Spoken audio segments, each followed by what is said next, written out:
Assalamualaikum warahmatullahi wabarakatuh. Salam merupakan doa. Saya mendoakan para ummahat semuanya yang insya Allah semua baik hati, solihah, dermawan, dan pastinya tidak sombong. Amin ya rabbal alamin. Karena itu ingin saya ulangi salam saya. Salam rindu takkan pernah layu. Salam sayang takkan pernah hilang. Salam yang terbaik dan terindah. Salamnya ahli ibadah. Salamnya ahli surga. Assalamualaikum warahmatullahi wabarakatuh. Kalau melihat langsung dan dengar langsung dari semangat jawab salamnya, insya Allah ini semua hamba-hamba Allah akan menjadi calon penghuni surga. Amin ya rabbal alamin. Innal hamdalillah nahmaduhu wa nasta'inuhu wa nastaghfiruh wa na'udzu billahi min shururi anfusina wa min sayyiati a'malina. May yahdihillahu fala mudilla lahu wa may yudlilhu fala hadiya lahu. Alhamdulillahilladzi khalaqal mauta wal hayata liyabluwakum ayyukum ahsanu amala. Alhamdulillah hingga hari ini Allah Subhanahu wa taala masih memberi kita kekuatan, kesehatan, kesempatan, ilmu, umur, waktu, rizki, nikmat yang besar dan nikmat yang terbesar, terutama ditakdirkannya kita oleh Allah dalam Islam dan iman. Karena itu doa minta kita semoga hati, iman, ibadah, akhlak, dan ilmu yang Allah berikan kepada kita hendaknya menjadikan kita bisa lebih baik daripada hari-hari sebelumnya. Bisa memberikan manfaat dan kebaikan untuk diri, keluarga, dan orang lain. Dan insya Allah dengan terus-menerus istiqomah, insya Allah kita akan mati husnul khatimah. Amin ya rabbal alamin. Kenapa ya? Kenapa? Ya, karena seorang muslim muslimah yang baik hatinya, baik imannya, baik ibadahnya, baik akhlaknya, dan juga baik ilmunya. Sekali lagi ya, karena seorang muslim muslimah yang baik hatinya, baik imannya, baik ibadahnya, baik akhlaknya, dan juga baik ilmunya, insya Allah muslim muslim yang seperti ini jiwanya tenang dan tentram walaupun tabungannya banyak. Gak ada yang amin nih? Ulangi ya, belum kompak nih ya. Kenapa ya? Kenapa ya? Karena seorang muslim muslimah yang baik hatinya, baik imannya, baik ibadahnya, baik akhlaknya, dan juga baik ilmunya, insya Allah muslim muslim yang seperti ini jiwanya tenang dan tentram walaupun tabungannya banyak. Amin ya rabbal alamin. Jadi kalau mau tabungannya banyak, ya baikin hati, baikin iman, baikin ibadah, baikin akhlak, dan juga baikin ilmu.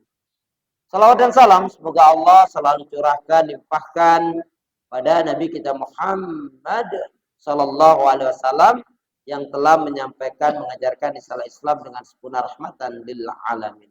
Alhamdulillahirabbil alamin. Allahumma shalli ala Muhammad, Allahumma shalli ala Muhammad.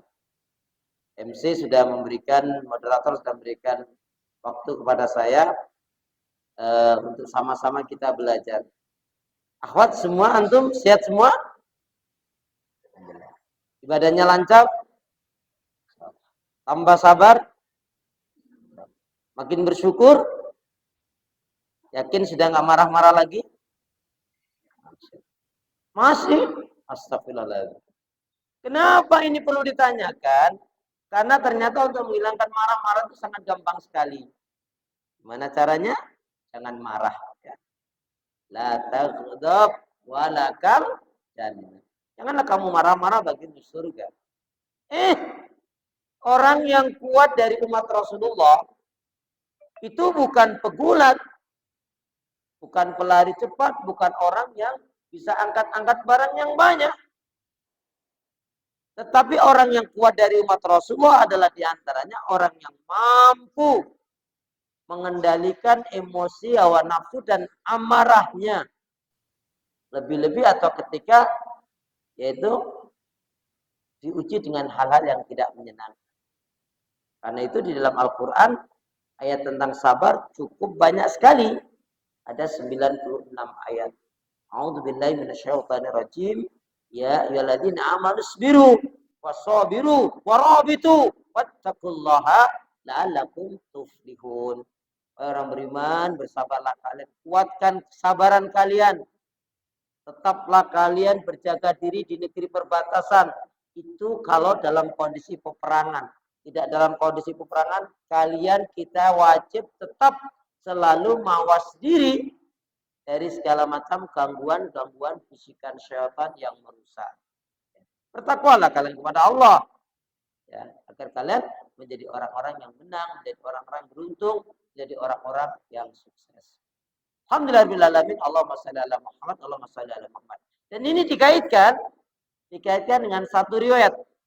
Barang siapa yang dia tidak memiliki atau belum memiliki sifat lemah lembut, kasih sayang, pemaaf, penyantun, penyabar dan dermawan, maka berarti sebenarnya orang tersebut belumlah diberi kebaikan oleh Allah Subhanahu wa taala, lau kana abidan.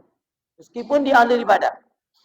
Meskipun dia ahli ibadah, jika dia tidak memiliki atau belum memiliki sifat lemah lembut, kasih sayang, pemaaf, penyantun, penyabar dan dermawan, maka berarti sebenarnya orang tersebut belum diberi kebaikan oleh Allah Subhanahu wa taala.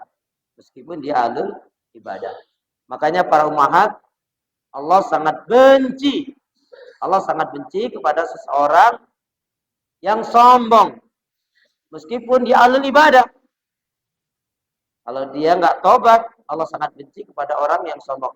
Meskipun dia ahli ibadah. Kecuali dia mau tobat. Lebih baik seseorang itu jatuh dalam dosa maksiat. Tapi kemudian dia mau bertobat dengan tobatan nasuha. Kemudian dia mau berhijrah dengan sebenar-benarnya hijrah. Dia mau beribadah dengan sebenar-benarnya ibadah, itu lebih baik ketimbang dia taat tapi sombong. Kecuali dia tobat. Maaf ya, sombong itu bisa bentuknya ke gurau, lelucon, candaan-candaan, rumor-rumor. Contohnya apa nih? Antum sekalian para umat nih, habis kajian ini terus pulang. Begitu pulang, antum ketemu tetangga, disapa sama tetangga. Dari mana? Yang ngaji lah, taklim lah. Gak kayak lu, gak sadar-sadar. Itu walaupun bentuknya keguyan, lelucon candaan, gak boleh. Ya. La yadkhulul jannah mangkana fi qalbihi misqala dzarratin min kibr. Gak akan masuk surga barang siapa yang dalam dirinya, dalam hatinya, dalam kalbunya memiliki sifat sombong meskipun hanya sebesar atom. Alhamdulillah hari ini kita akan kaji yaitu satu hal yang sangat penting dalam kehidupan kita. Mau sukses mendidik anak itu harus dengan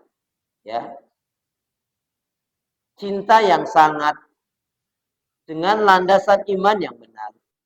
Baik, diawali dari firman Allah Subhanahu wa taala yang terdapat di dalam surat An-Nisa.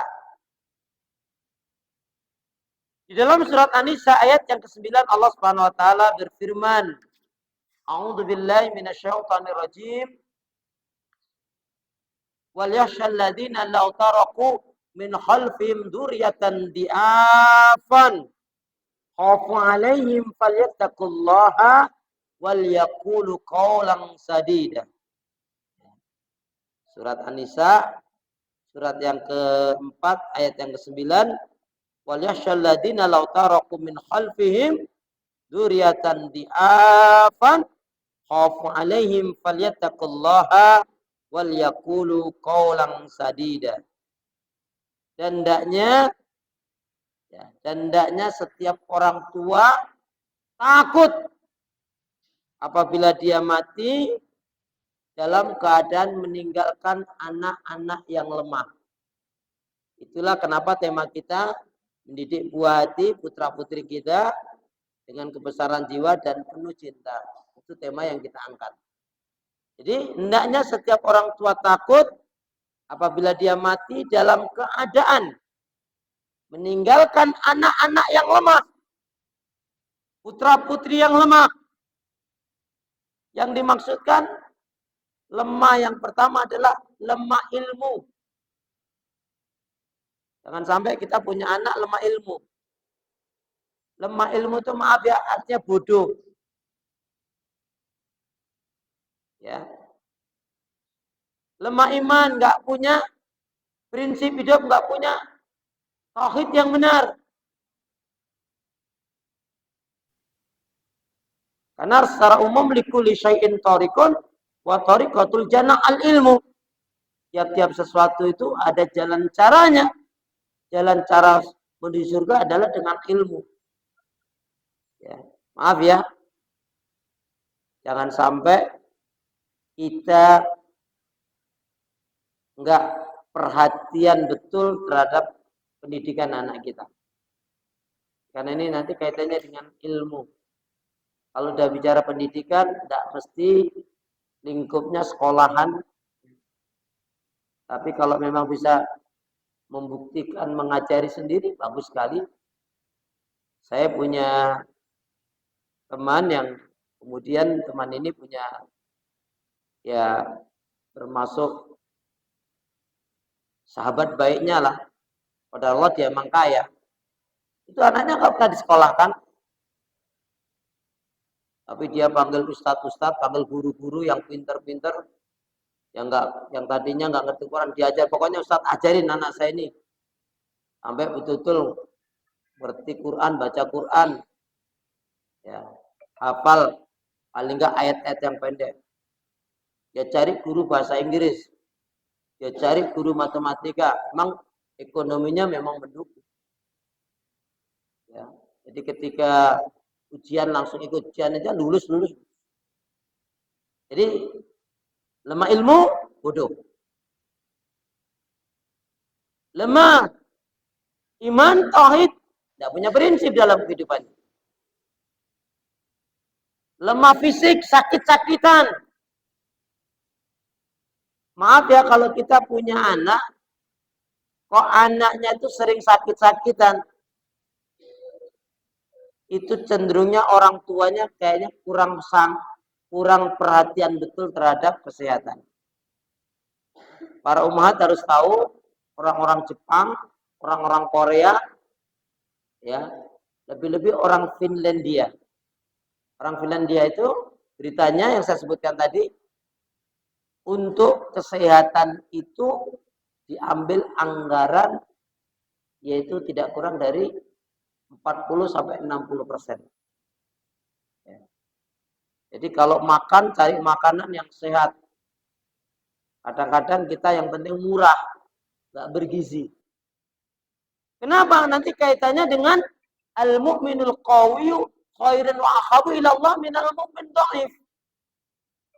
Gimana kita mau punya buah hati anak-anak yang memiliki kekuatan fisik, sementara dia sering sakit-sakitan, tidak bisa. Harus ditopang. Ya, kalau bicara susu ya susunya. Tapi harus tetap. Kuncinya halalan thayyibah harus. Ya. Jadi mau punya anak yang militan, punya anak yang tangguh, punya anak yang kuat, punya anak yang cerdas, pinter, mandiri. Tapi maaf, makanannya nggak tertopang, gizinya nggak tertopang. Ini juga mempengaruhi. Walaupun itu tidak mutlak ya. Jadi lemah fisik sakit-sakitan, lemah harta miskin. Ya. Makanya akhwat, antum jangan sering marahin suami. Ya. Ini rumornya ya, ada yang mengatakan kalau seorang istri, seorang wanita, ya, kok dia punya suami, kok suaminya lebih cepat meninggalnya daripada istrinya. Ini kemungkinan suaminya sering diomelin sama istrinya. Halo? Assalamualaikum. Terserah. Anda mau setuju nggak setuju, monggo. Tapi saya setuju itu. Ya, baik. Afwan, kita belum jauh-jauh dulu. Antum tahu nggak? Istri solihah zaman dulu Ya. Setiap hari meminta kepada istrinya atau melakukan kepada suami terhadap suaminya 3 hal. Saya kok husnudzon antum belum melakukan 3 hal ini. Yang pertama, sering minta doa suami. Sering antum minta doa suami? Halo? Assalamualaikum. Sering nggak antum minta doa suami?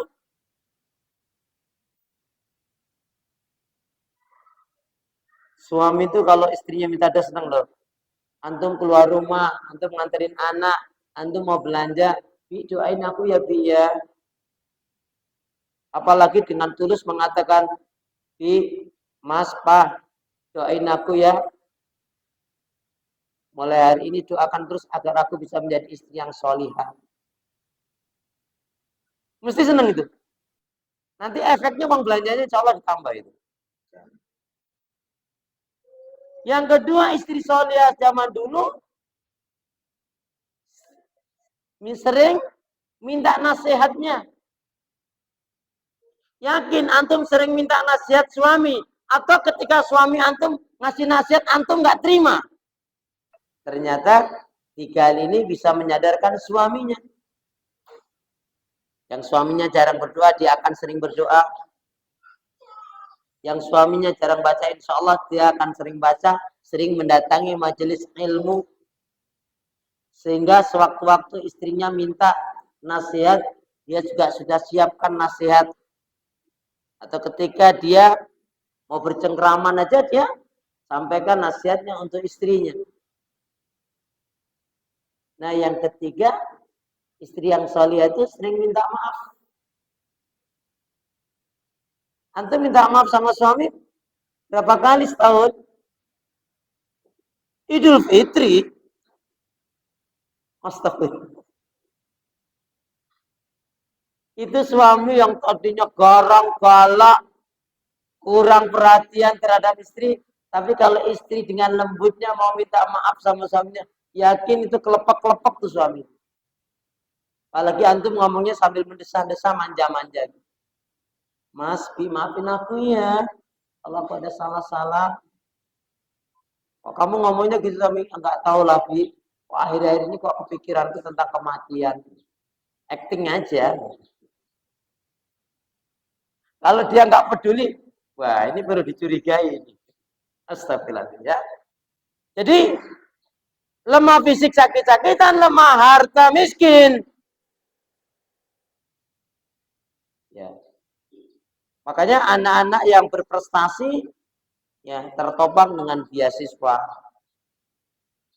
Orang juga senang walaupun dia diuji oleh Allah dengan kekurangan harta, tapi kalau teman-temannya tahu ya anaknya jadi pinter loh ini, tapi dia kurang, insya Allah nanti Allah akan menggerakkan dengan caranya Allah. Ya. Karena kita jangan pernah meremehkan pendidikan yang baik itu juga akan mengangkat derajat sosial anak juga, mengangkat derajat sosial kita juga. Wong secara ekonomi aja pengaruh loh. Saya itu kalau ngisi pengajian di tempat yang ngundang saya kelihatannya wong sugih-sugih, saya pakainya mobil. Karena kalau naik motor diremehin. Ya. Nah, kalau pertama pakai mobil, kalau terus nanti sering diundang, baru pakai motor. Nggak tahu ternyata jiwa orang itu begitu. Walaupun nanti setelah ngaji, nggak perlu yang seperti itu. Tapi di status sosial itu sangat-sangat berpengaruh. Nah, kemudian apa? Lemah istimaiyah. Jangan sampai anak kita lemah di dalam bersosialisasi, bermasyarakat. Ini penting sekali, dan ini kuncinya kita orang tua. Baik, ketika menurut antum anak itu berharga enggak? Anak itu sangat berharga dan bernilai atau tidak? Hah? Ketika antum mengatakan anak itu sangat berharga dan bernilai, maka mulai hari ini antum tidak pantas menggerakkan lidah untuk memarahi anak kita tanpa sebab atau kecuali anak kita betul-betul melakukan kesalahan syariat. Kalau hanya mecahkan gelas, jatuhkan piring, numpain air, kok kemudian antum membentak-bentak. A'udzubillah. Secara umum hari ini, orang tua, baik seorang ibu ataupun seorang ayah, itu banyak yang belum mendidik anaknya, belum mendidik putra-putrinya dengan menggunakan bahasa hati dan cinta. Tapi lebih banyak, saya ulangi, hari ini banyak sekali orang tua yang belum mendidik buah hatinya, anak-anak putra-putrinya dengan menggunakan bahasa hati dan cinta. Tapi lebih banyak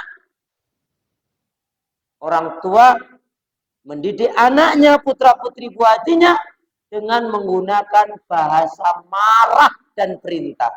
Ayo, cepat! Pernah nggak gitu? Sampai temboknya gemetar gitu. Kata Imam Ghazali, antum setuju nggak setuju terserah. Tapi saya yakin beliau mengungkapkan itu pasti dengan landasan yang kuat.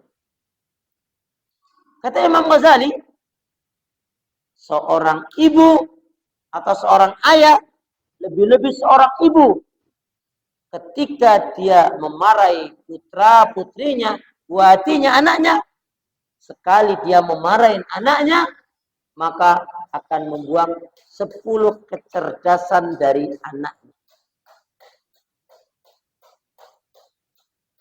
Sekiranya Allah tidak memberikan ratusan atau ribuan kecerdasan, kepandaian, mungkin anak kita sudah hilang, kecerdasan. Karena sekali memarahi hilang 10 kecerdasan. Ya, dan para ulama dahulu ngeri betul ini. Jaga betul ini lidahnya. Makanya mulutmu lidahmu adalah surga nerakamu. Harimau di hutan sana. Di taman safari sana, di Ragunan sana. Mulutmu, lidahmu adalah surga nerakamu. Ma yalfidhu min qawlin illa ladai raqibun atid. Tidaklah sepatah kata yang diucapkan oleh seorang hamba melainkan akan dicatat malaikat raqibun atid.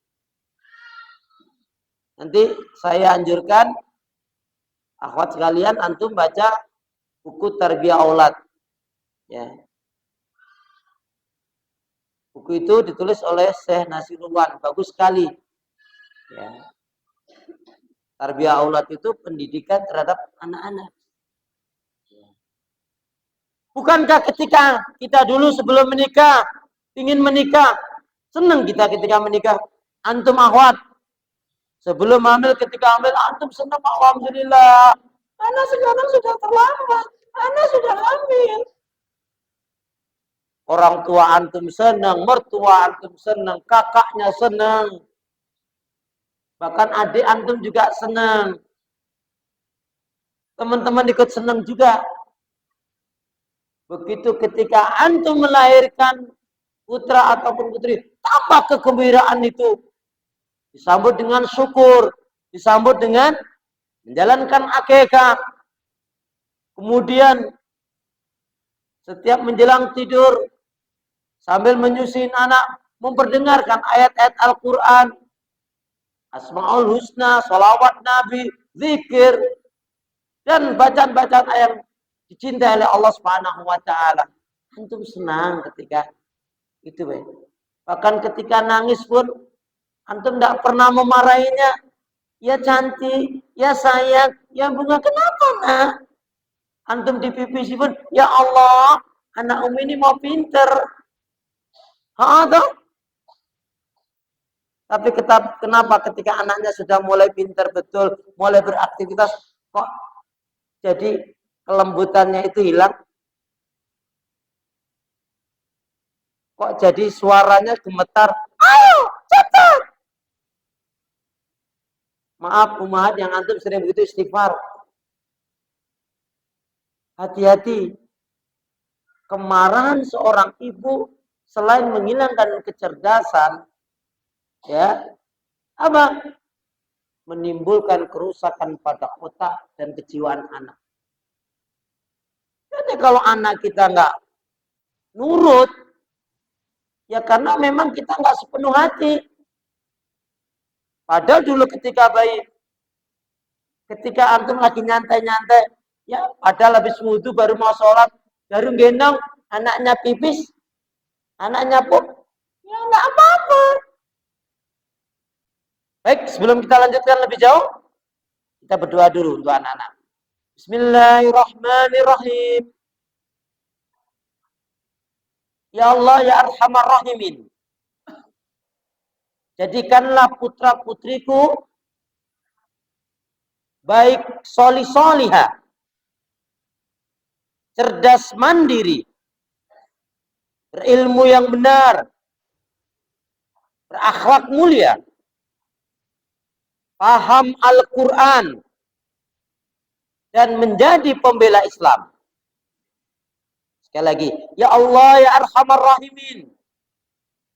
Jadikanlah putra-putriku baik solih-solihah, cerdas mandiri, berilmu yang benar, berakhlak mulia, paham Al-Quran, dan menjadi pembela Islam. Aminnya mana? Lama banget. Saudara keiman bahwa Allah yang cinta pada kebaikan dan kebenaran yang selalu mengharapkan ridha Allah Subhanahu wa taala. Jadi, kenapa kok doanya seperti itu? Ya Allah, jadikanlah putra-putriku anak yang baik, solih-solihah. Tergantung nanti. Kalau anaknya perempuan semua, putri-putriku yang solih. Kalau anaknya laki-laki, putra-putraku. Tapi kalau anaknya putra dan putri, putra-putri. Dulu mungkin orang guru-guru kita itu maksudnya mengajari bagus. Tapi perlu diluruskan. Nggak tahu dulu antum pernah merasakan nggak itu guru yang mengajari, oh ibu dan ayahku pergi sekolah. Sampai nanti. Terus ini, hormati gurumu, sayangi teman. Itulah tandanya kau murid yang beriman. Untuk apa cuman budiman? Kalau nggak beriman, nah kita sudah ngerti. Rubah. Budiman itu sangat terkenal. Ya, coba antum ke terminal Bekasi itu ada itu, ya.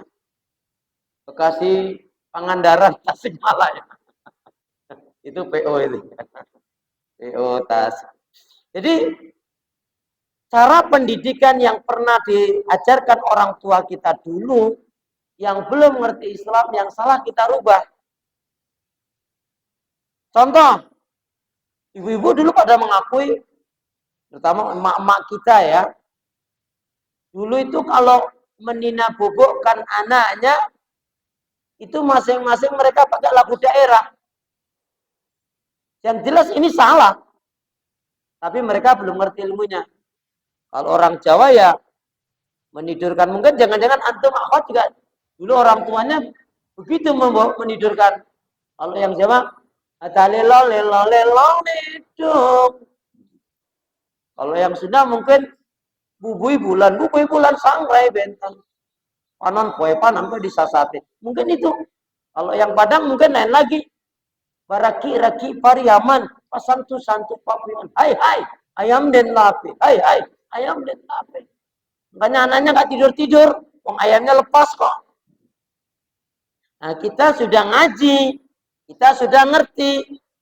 Nggak harus nyala-nyalakan orang tua kita yang dulu belum ngerti. Tetapi turun ke putra-putri kita, rubah. Ya. Anak kita sebelum tidur, bacakan, ayo baca ayat kursi. Mulai dia perdengarkan.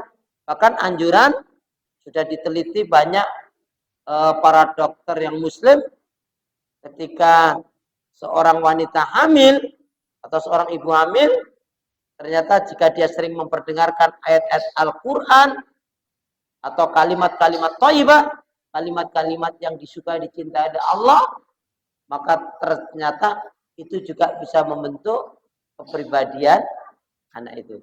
Dan itu dibuktikan pada Imam Syafi'i rahimahullah. Coba saya mau tanya pada antum sekalian. Imam Syafi'i itu di dalam kandungan ibunya berapa bulan? Ada yang tahu? Enggak normal. Enggak wajar. Jika kita baca biografinya Imam Syafi'i itu ada di dalam kandungan ibunya selama 2 tahun lebih. Coba. Enggak normal. Tapi umur 5 tahun atau 7 tahun, Masya Allah, beliau sudah hafal Al-Quran. Dan beliau pada hari jelas ribuan hadis. Ternyata memang ibunya dengan santunnya, dengan lemah lembutnya, ya, dengan terus minta rahmat kekuatan pada Allah,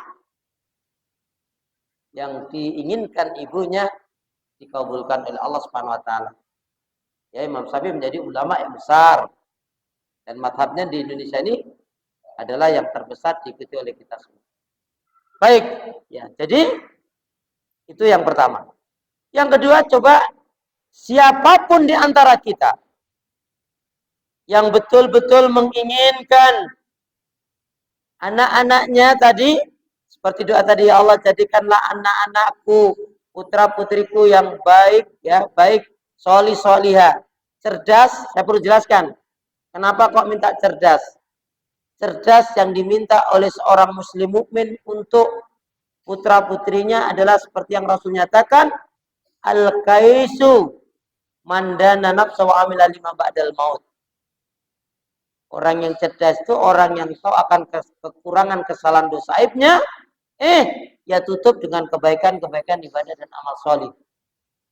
Kemudian orang yang dikatakan cerdas dari umatnya Rasulullah, orang yang banyak zikrullah, mengingat Allah. Orang yang cerdas dari umatnya Rasulullah adalah orang yang banyak mengingat kematian, kemudian melakukan amalan-amalan yang terbaik untuk menghadap Allah Subhanahu wa taala. Makanya cerdas maksudnya ketika kita minta, ya Allah, jadikanlah anak-anakku, putra-putriku anak yang baik, soleh soleh, cerdas. Cerdas itu berarti berjiwa ibadah, ya, berjiwa ibadah, berjiwa akhirat. Tetapi dia menguasai ilmu dan tidak diperbudak oleh dunia, ya. Mandiri. Mandiri di sini maksudnya dikaitkan anak itu adalah yaitu memiliki prinsip hidup, maksudnya adalah bertauhid. Maka ketika doa kaitannya dengan minta kepada Allah agar anaknya memiliki kemandirian, itu maksudnya adalah anak itu penggantungannya, penyandaran dirinya hanya kepada Allah. Iyyaka na'budu wa iyyaka nasta'in. Hanya kepada Engkau ya Allah kami beribadah, dan hanya kepada Engkau pula ya Allah kami mohon pertolongan. Cerdas, mandiri, berilmu yang benar. Kenapa berilmu yang benar? A'udzubillahi minasyaitonirrajim. Wala taqfu ma laysa laka bihi ilm. Inna sam'a wal basara wal fuada kullu ulaika kana anhu mas'ula. Surat 17 ayat 36. Janganlah kamu melakukan amalan, sesuatu amalan yang tidak kamu ketahui ilmunya. Karena sesungguhnya pendengaran, penglihatan dan hati akan diminta pertanggungjawab oleh Allah Subhanahu wa taala. Ya, jadi kata kuncinya ilmu yang benar menjadikan selamat, mengantarkan ke surga. Ilmu yang salah menjadikan sesat, menyebabkan neraka. Kali betul anak kita dengan ilmu. Ya. Dan sebetulnya paling tidak itu ada 19 ilmu yang wajib kita ketahui. Minimalnya. Tapi nanti bahasan tersendiri itu. Kemudian cerdas, berilmu, berakhlak mulia.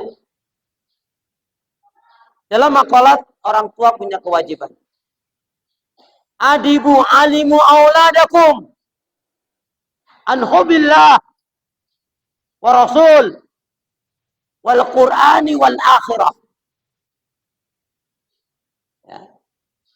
Jadi ada hal yang sangat mendasar. Ternyata setiap orang tua dengan kesabarannya, dengan keikhlasannya, dengan sepenuh hatinya, dia akan ajarkan kecintaan kepada putra-putrinya.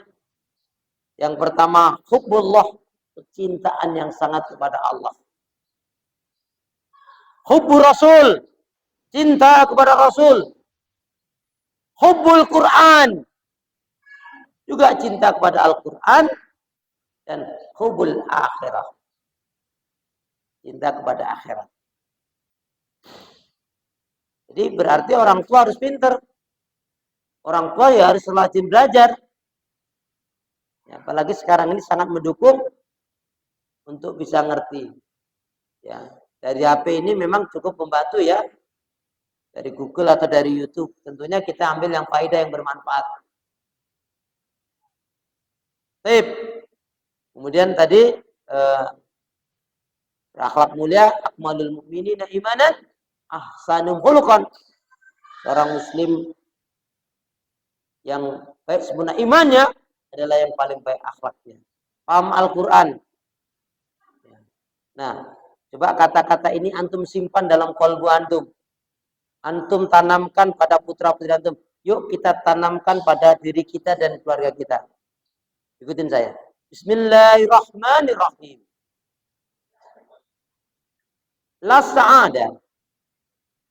sa'ada fi hayatina illa bil Qur'an. La sa'ada fi hayatina illa bil Qur'an. Tiada kebahagiaan dalam kehidupan kami kecuali dengan Al-Quran. Akhwan, antum umahat, sehari baca Al-Quran berapa kali? Sehari baca Quran berapa kali?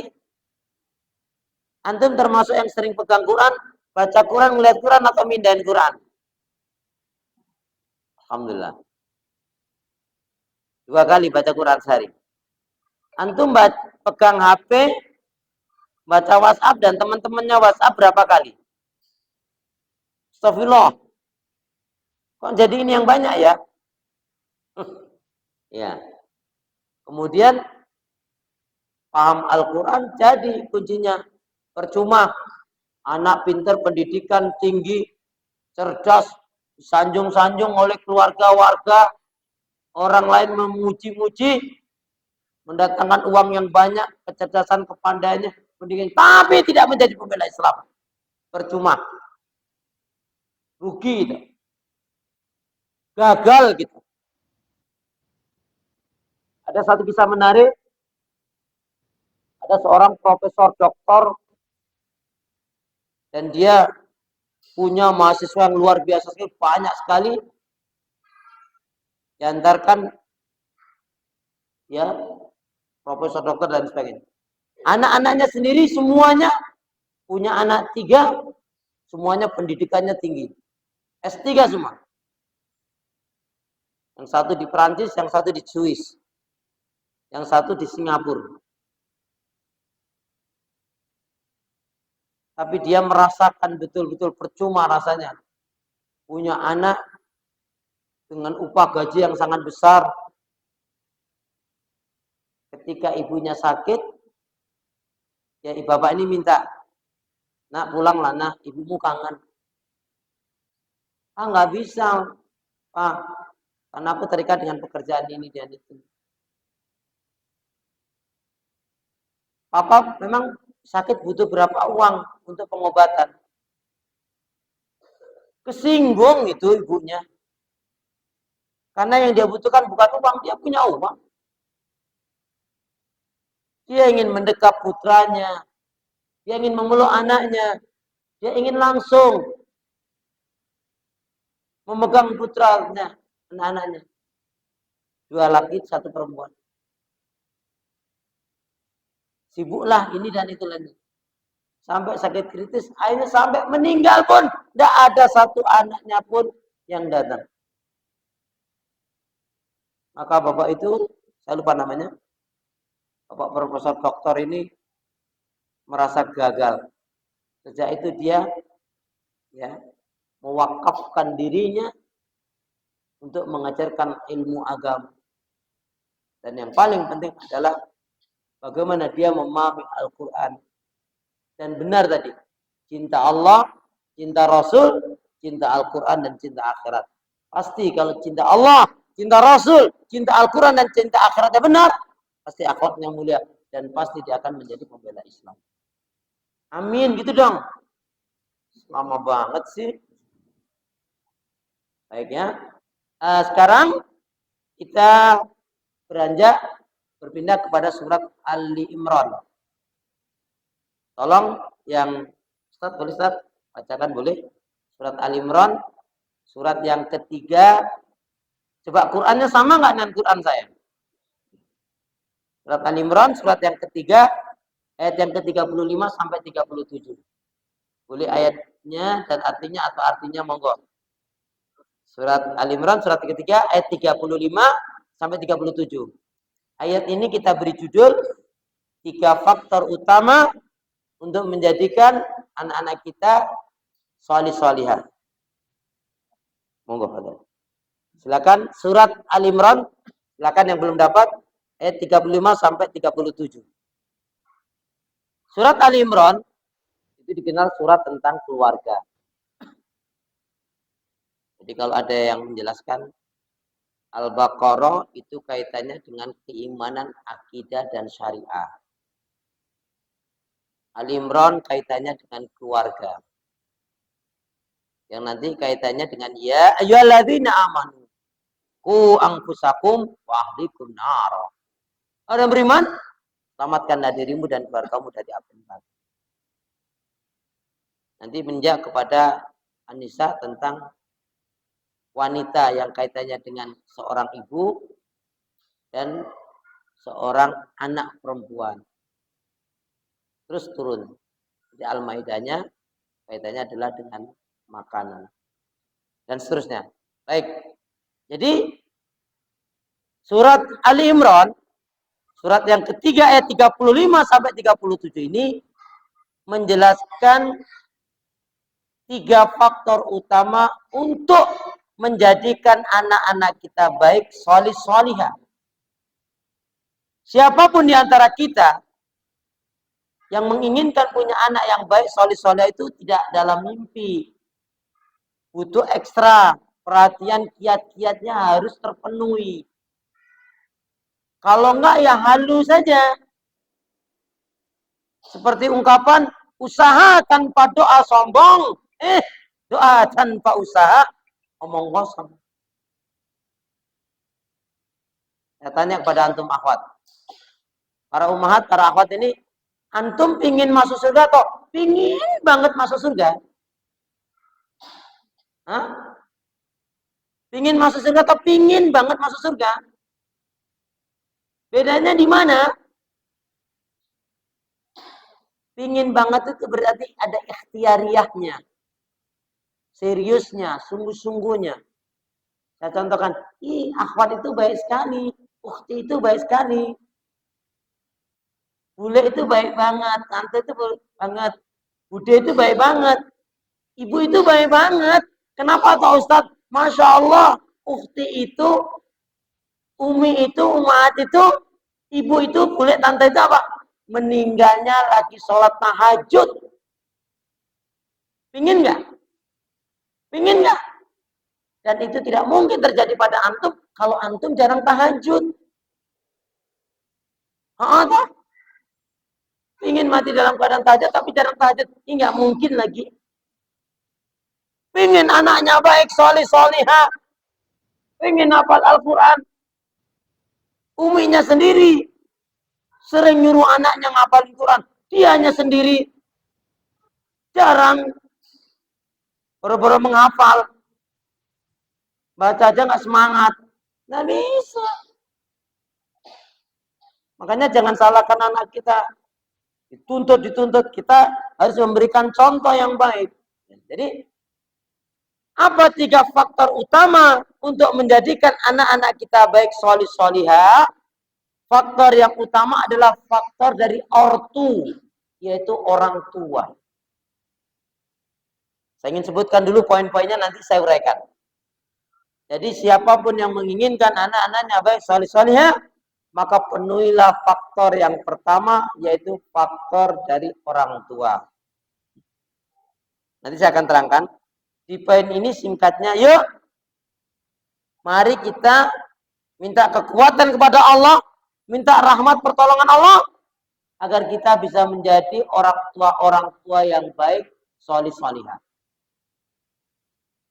Jadi sebelum keinginan yang lebih kita agar putra putri kita, buah hati kita menjadi anak yang baik, solih solihah, maka kita sendiri dulu harus mulai. Berarti kebiasaan-kebiasaan yang buruk harus kita tinggalkan. Hal-hal yang nggak baik nggak ada lagi. Ya. Contohnya maaf, nggak ada lagi kita bersuara-suara keras-keras. Maaf, apalagi Afan. Jangan pernah kita ini cekcok berantem di depan anak kita.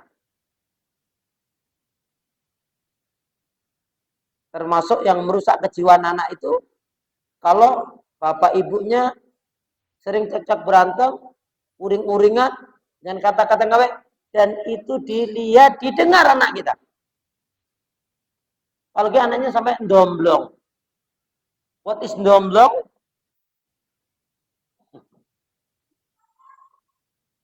Jelas sekali seorang ibu atau seorang ayah mengatakan, nah, kamu tuh kalau nanti besar jangan seperti ibumu ya nak. Ibumu itu malesnya. Jangan sampai. Baliknya ibunya bilang, nah, nanti kamu kalau udah dewasa jangan seperti bapakmu ya. Bapakmu itu merusak kejiwaan anak kita. Nggak boleh. Satu faktor ortu, nanti saya akan jelaskan lebih jauh. Kemudian siapapun yang menginginkan anak-anak kita baik solih-solihah, perhatikan yang kedua, faktor pergaulan dan lingkungan. Pergaulan dan lingkungan ini sangat membentuk kejiwaan anak kita. Kalau pepatah Arab mengatakan su'ul khulqi yu'di, akhlak yang buruk, perangai yang buruk itu gampang sekali, cepat sekali nularnya. Ya. Gampang sekali, cepat sekali nularnya. Termasuk HP ini bisa membentuk kejiwaan anak kita, kepribadian anak kita. Rasul sudah jauh hari mengingatkan, la tusahib illa mu'minan. Rawahu Abu Daud. La tusahib illa mu'minan. Jangan kalian bersahabat bergaul. Anak-anakmu juga jangan kalian biarkan bersahabat bergaul kecuali dengan orang-orang yang mukmin, orang-orang yang salih. Dan kita punya prinsip, lebih baik punya 1000 teman. Lebih baik punya 1000 teman yang semuanya baik, solih-solihah, daripada satu teman udah buruk, jahat lagi. Kamu tuh bilang tidak. Toh? Iya toh? Ya. Ajarkan pada anak kita. Banyak ilmu, banyak guru, banyak teman yang baik. Ya. Termasuk antum, kita-kita ini sebagai orang tua. Banyak ilmu, banyak guru. Kemudian banyak teman yang baik solih-solihah. Karena 1000 teman yang baik solih-solihah itu masih kurang.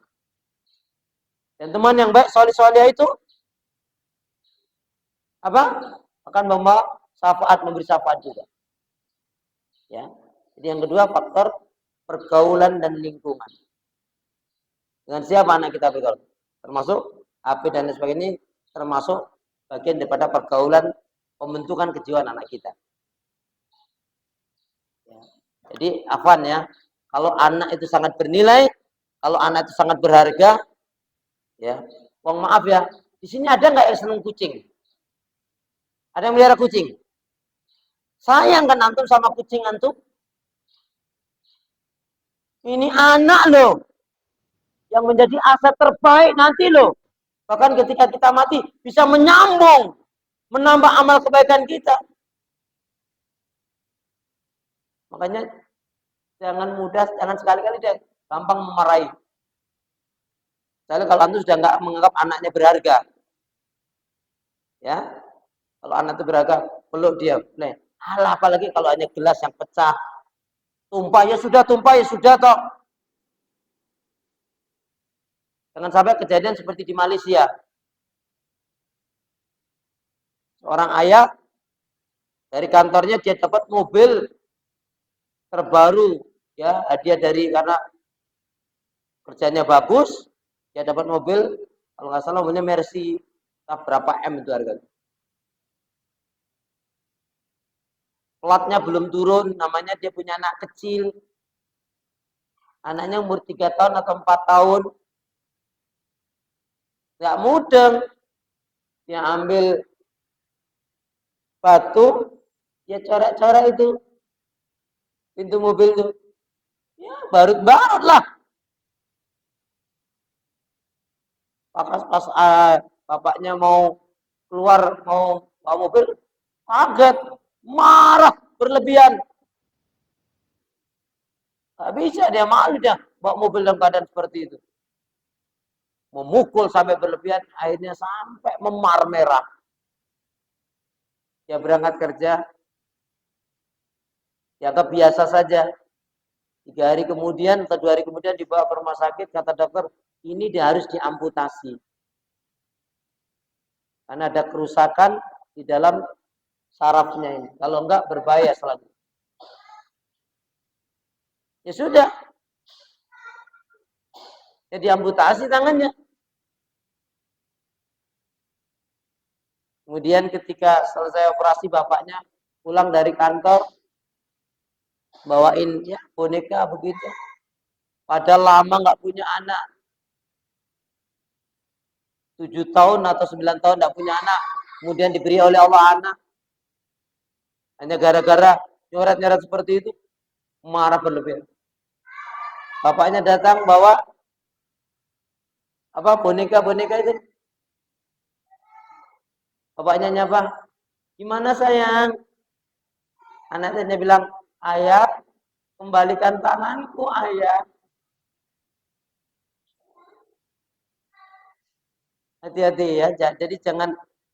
Kenapa sampai demikian? Karena kita nggak menghargai anak kita itu sangat berharga. Ya. Cermin orang tua yang baik adalah akan menjadikan putra putri kita juga baik. Kok dia baik? Siapa dulu ibunya? Siapa dulu bapaknya? Ajarannya bagaimana?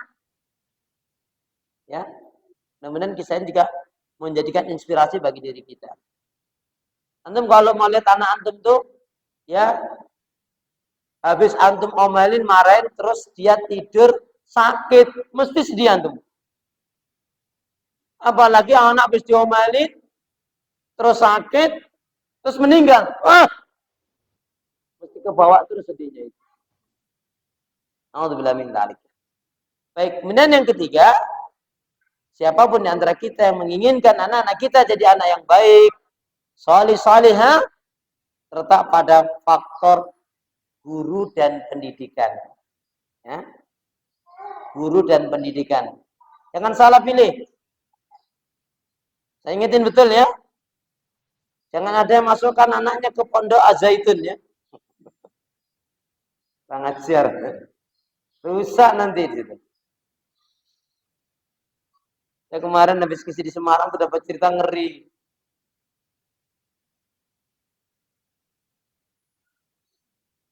Anaknya dipaksa oleh bapaknya karena aliran itu. Paksa menikah padahal dia belum siap menikah.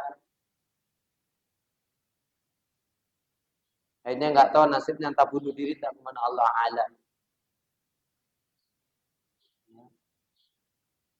Baik.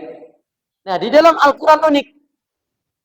Kalau tidak salah Saya lupa ya, antara 15 atau 17 ayat yang kaitannya dengan dialog orang tua dengan anak.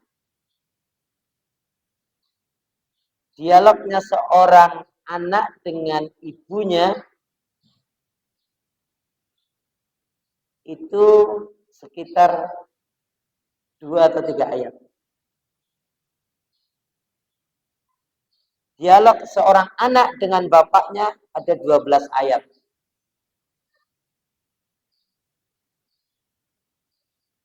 Dialog bapak ibu dengan anaknya 2 ayat. Itu 17.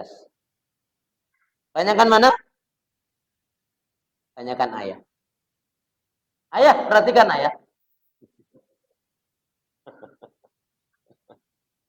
Jadi bapak-bapak banyak yang keliru juga, merasa sudah ngasih duit, tak tahu beratnya istri, sakitnya istri, lelahnya istri. Dikit-dikit kalau ada kesalahan istrinya, itu anakmu. Loh, itu anakmu bukan anakmu. Jadi perhatikan pergaulan dan lingkungan, kemudian guru dan pendidikan. Cari lembaga pendidikan yang betul-betul menanamkan nilai tauhid, keimanan, ibadah, akhlak, dan istimaiyah. Nah, kemudian khusus saya nasihatkan untuk diri saya dan para ikhwan dan akhwat, ada mahasiswa apa?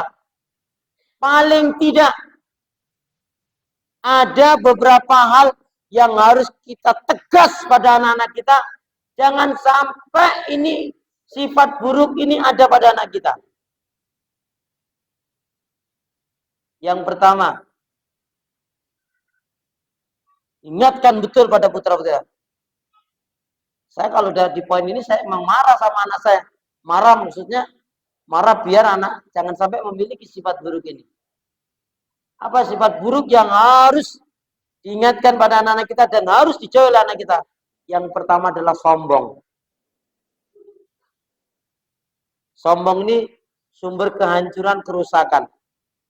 Membuat malu nama orang tua juga. Sombong. Abi nggak mau nak, Umi nggak mau nak. Gak bangga kalau punya anak sombong itu apa kamu? Karena sombong itu bisa kaitannya dengan ilmu, kaitannya dengan harta, kaitannya dengan prestasi, ya kaitannya dengan kepandaian, jabatan dan lain sebagainya. Yang kedua, jangan sampai anak kita punya sifat kikir, bakhil, pelit, medit, koret, gedengkut, sampiri garyang ngece orang awak lagi. Ondai mandai. Ya. Ingatkan betul. Jangan sampai anak-anak kita punya sifat kikir, bakhil, pelit, medit, koret, gedengkut, sampiri garyang. Ngece orang awak lagi. Ondai mandai. Jadi kikir. Saya masih ingat betul. 40 tahun yang lalu guru saya ngajarkan betul itu. Sampai sekarang saya ingat. Memang cara ngajarnya dilakukan, tapi saya sangat sampai hari ini masih ingat. Ngajarin, nak, Bu Guru nggak suka loh kalau kalian punya sifat kikir, sifat pelit, nggak suka. Terus guru itu membuat satu ungkapan dilakukan. Kalau punya roti, jangan makan sendiri. Bagilah teman-teman sedikit pun jadi. Kalau punya roti, jangan makan sendiri. Bagilah teman-teman sedikit pun jadi. Sejak guru itu, saya ingat betul loh. Ya. Besok harinya itu kita kalau dari rumah itu bawa makanan yang berlebih. Jajanan itu biasanya hanya 1-2, misalkan pisang goreng 1-2. Kita minta kepada ibu, bukan, anu dong bawa yang banyak. Lu kok banyak-banyak? Anu, kata Bu Guru kita nggak boleh pelit. Kita suruh berbagi-bagi. Saya ingat saya masih 43 tahun yang lalu. Mungkin di antara antum ada yang 23 tahun lalu belum lahir mungkin. Ada ya. Masya Allah. Tapi itu tuh. Akhwat, apa nih?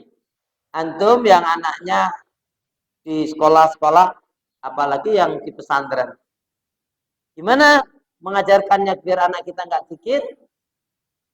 Jangan sampai hanya ngomong aja, nah kamu jangan pelit ya jadi anak yang dermawan. Alah! Sampai busa-busa juga nanti anak nggak paham. Tanya, satu kelas ada berapa sayang?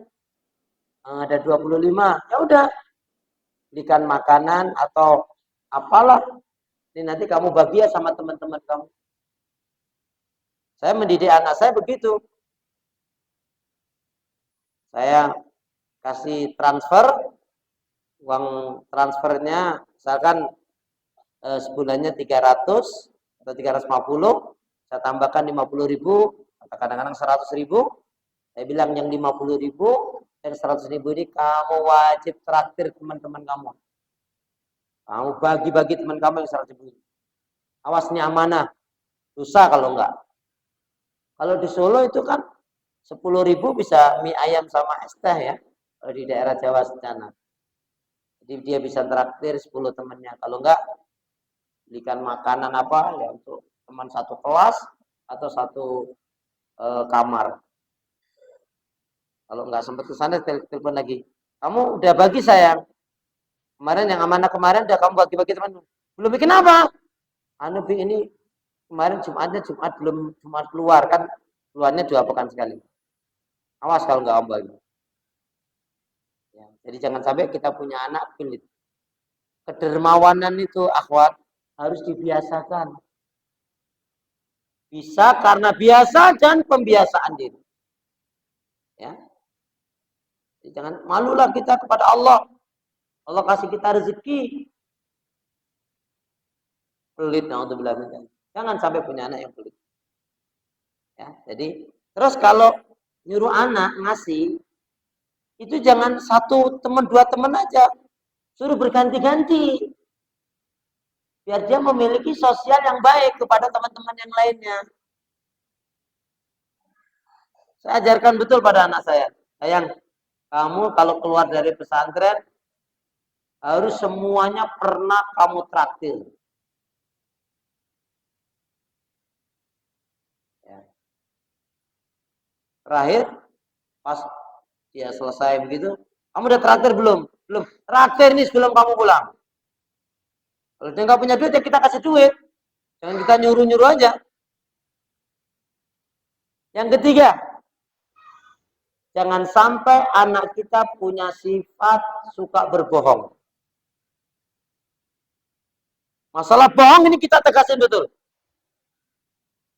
Marah betul kita. Awas kamu bohong.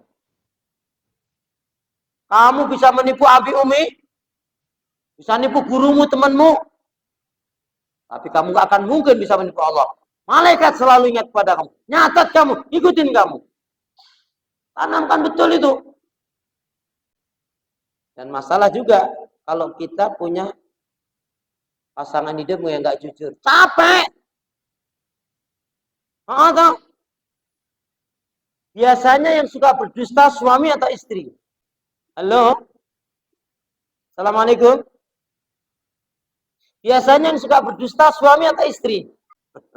Tidak, nggak usah dijawab ya. Astagfirullahaladzim.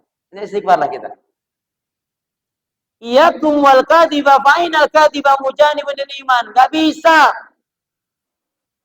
Anaknya disuruh baik tapi dia suka ngebohongin orang. Dia nggak jujur. Sama orang tuanya nggak jujur, sama mertuanya nggak jujur. Sama pasangan hidupnya nggak jujur. Anaknya diminta biar jadi jujur, nggak bisa. Ya. Yang keempat. Yang keempat atau ketiga? Satu, nggak boleh sombong. Dua, nggak boleh kikir. Ya. Tiga, nggak boleh bohong. Yang keempat, ini buang ini, jangan sampai anak kita punya sifat ini. Hasad, iri, dengki, dendam. Hasad, iri, dengki, dendam. Ini merusak kejiwaan. Al-hasadu yakulul hasanat. Hasad, iri, dengki, dendam itu dia memakan kebaikan, membakar kebaikan, merusak kebaikan. Bagaimana api memakan kayu. Nggak boleh. Kalau punya anak yang anaknya banyak, kita harus ngerti itu. Kok anaknya, kakaknya sama adiknya nggak suka sampai maaf uring-uringan sampai naudzubillah dzalik, ya, membenci satu dengan yang lain. Baik. Dan yang kelima. Ini kelima ini sangat mendasar dan prinsip sekali. Ya. Jangan sampai anak kita memiliki ya sikap dan akhlak yang buruk. Contohnya maaf ya, sikap akhlak yang buruk itu kaitannya dengan songong. Bukan sombong, songong. Makanya ajarkan kalau ada tamu, anak kita suruhnya salaman, minta didoakan. Misalkan kita tahu nih maaf yang datang itu teman kita, dia ustazah kalau antum ya. Salim sama ustazah, minta didoakan. Ustazah tolong doain ya.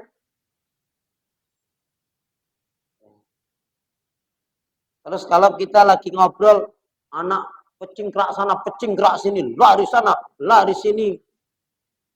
Ya. Dan anaknya sudah cukup dewasa, jadi mulai ngerti diajak ngomong, itu kita harus harus tegas. Saya juga risih juga nih. Kita bertamu, yang kita datang ini orang yang berilmu, anaknya loncat sana, loncat sini. Itu karena pembiasaannya dibiarkan. Ya, nggak boleh. Ya, setidaknya kalau yang refleks anak, ya nanti diingatkan, nggak mau. Besok lagi kalau ada tamu, kamu di dalam kamar aja. Kalau nggak bisa berlaku baik. Ya. Kenapa? Sampai-sampai Nabi mengatakan, aksaru ma yudkhilul jannah. Aksaru ma yudkhilul jannah. Kebanyakan umatnya Rasulullah dimasukkan ke dalam surganya Allah dikarenakan dua faktor utama. Dan orang tua wajib mengajarkan, menanamkan kepada putra-putrinya. Apa itu? Takwa Allah. Bertakwanya dia kepada Allah. Wa husnul khuluq, dan berakhlak. Itu yang kelima.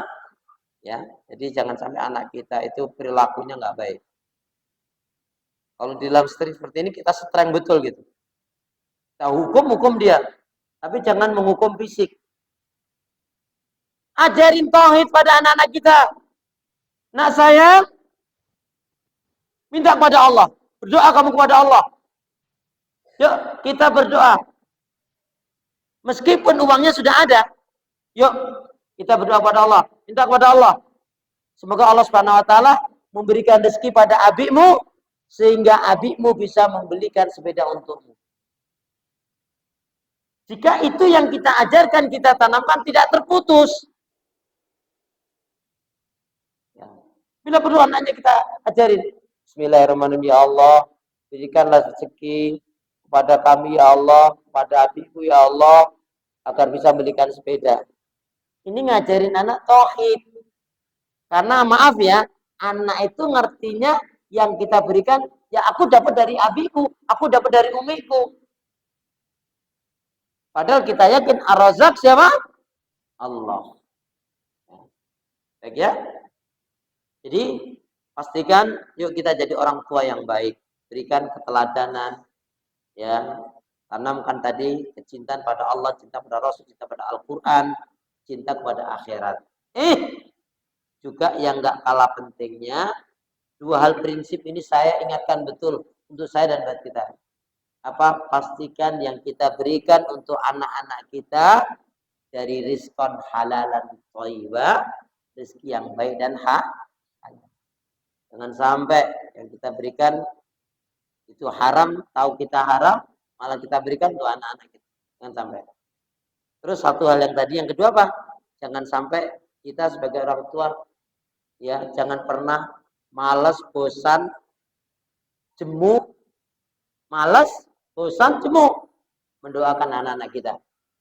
Terus maju anak kita, doakan anak kita. Kalau di pondok biar dia kerasan, dia pandai bergaul, dia bisa memahami ilmunya.